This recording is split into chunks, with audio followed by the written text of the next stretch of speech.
So one of the things with Charlie Kirk getting unfortunately shot last week, he didn't deserve that. I've talked about that in other videos.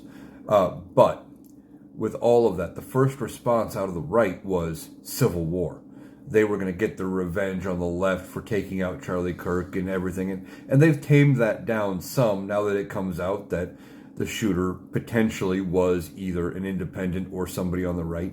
He might have even been farther right than Charlie Kirk himself because he was a follower of Nick Fuentes. That's another whole story.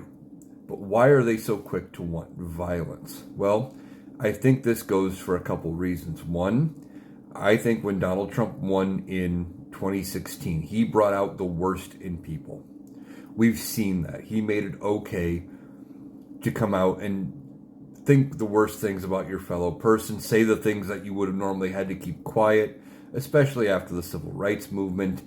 You can infer from that what I mean, trying to avoid the community guidelines. But he goes ahead and he brings that out of people. And then 2020 happens, and he loses. Not only does he lose the presidency, they lost the House, they lost the Senate.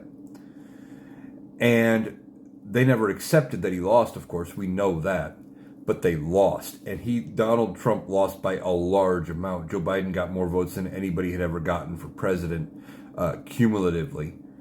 And while he didn't win more states in the Electoral College, it was still a big victory in the popular vote. And I think they got scared that their way of life, that they were on the minority side, and it was kind of sinking into them there. And then we come around to 2024, and I think they expected to lose. And that they thought the only way they were going to get their power back and that they were going to have some authority was going to be taking, a violent approach to it. And then the weird thing happens and Donald Trump wins.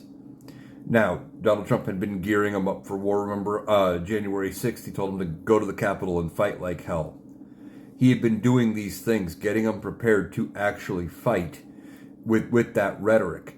And then he wins. And they don't know how to react. They were ready, thinking they had to fight, that they were in that mentality, and they haven't gotten away from it yet because they don't know how to process it and calm down. They were looking for a fight. They never had the fight, and they're still looking for one. They're just looking for a reason at this point. Now, they don't have one. They're trying to manufacture one, and it's not working. This narrative fell apart quickly. Then suddenly they had to go back to trying to be the calm version of themselves. It's ridiculous.